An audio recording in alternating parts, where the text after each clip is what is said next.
Hi, folks. Yeah. Oh, I was dealing with some stuff earlier, which could end up being quite interesting. Well, I was saying to God this morning that, I was thinking about finances and thinking, oh dear, I'm not managing quite so well as what I thought. This is concerning because it's like, well, Father, I'm trusting you to be my source. If I'm trusting you to be my source, then I need you to sort this out because I can't. It's too big an issue for me. It really is. Yeah. And I had to phone up my bank because there was an issue. And I was on the phone for over 2.5 hours. Dealing with this and that and this and that and this and that and this and that. Well, there's one point that I saw, well, actually I think the lady pointed out to me, that I was £17 taken out of my account. And she says, do you know that comes out every month? I went, no. What's that for? I said, yeah, for the overdraft. She said, no, that's for breakdown insurance for your car, for phone insurance and something else. I went, oh, really? I never knew that. She said, hold it, how long have you had this account open for? I said, I don't know. Quite a few years. She says, right, well, you've been paying this £17 ever since this account's been open. And you didn't know that it was for insurance. I said, no. I said, I have no idea the £17 was even coming out. I thought that was a fee for the account. Because I did. So they put in a complaint about it.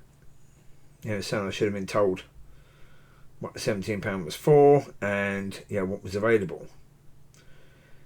Well, if I get reimbursed that, well, then that's going to help out quite a lot. Yeah.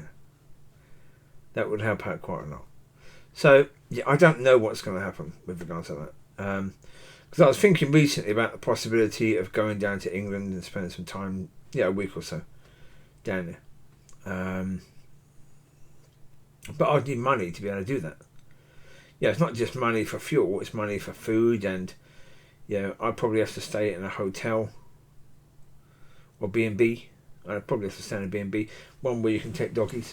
Because I should take Bambini with me, so therefore, but I'd need money to be able to do that. And this is now a possibility of, if that gets refunded, that's £17 a month for a number of years. How many years, I don't know. It all depends upon when I took out, because if I change the account, which I think I did at some point, but I'm not sure when. So, that's the thing. I know I changed the account at some point, I just don't know when.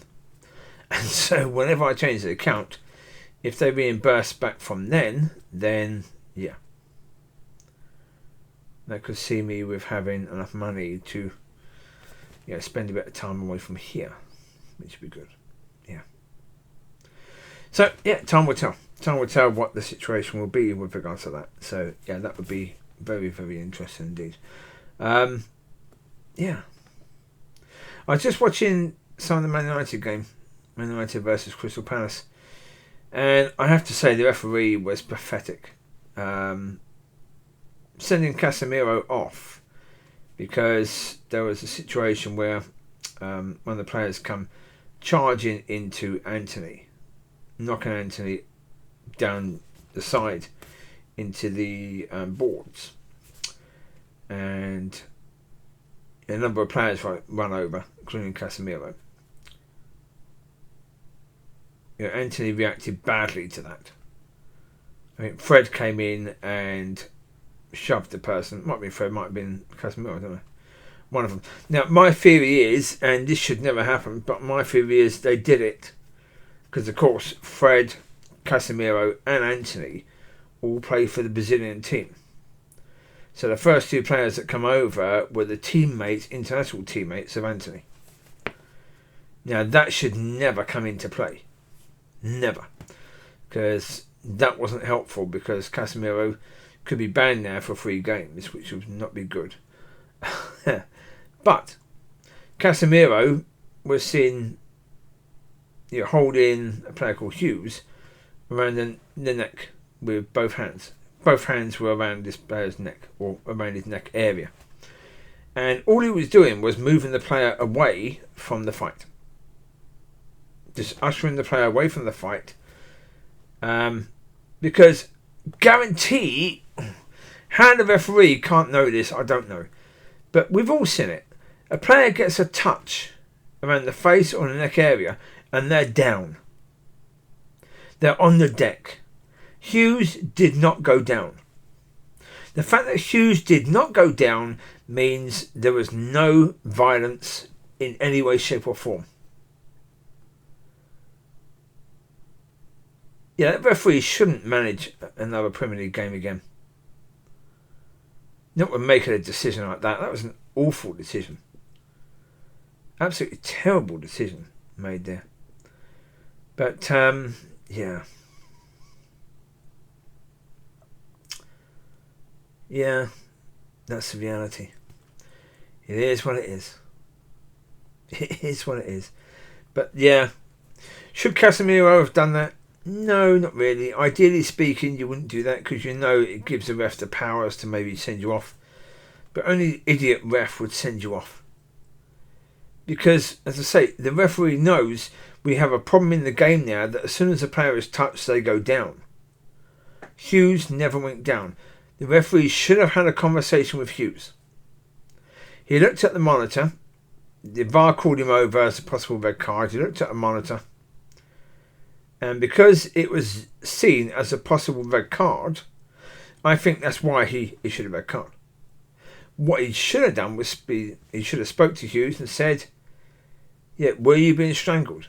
Did you feel any pressure on your neck? Yeah. And if the answer is yes, then book Casemiro. If the answer is no, well then walk away. No, not a red card. In situations where players get a bit heightened up because of a challenge, a dodgy challenge, which it was a dodgy challenge,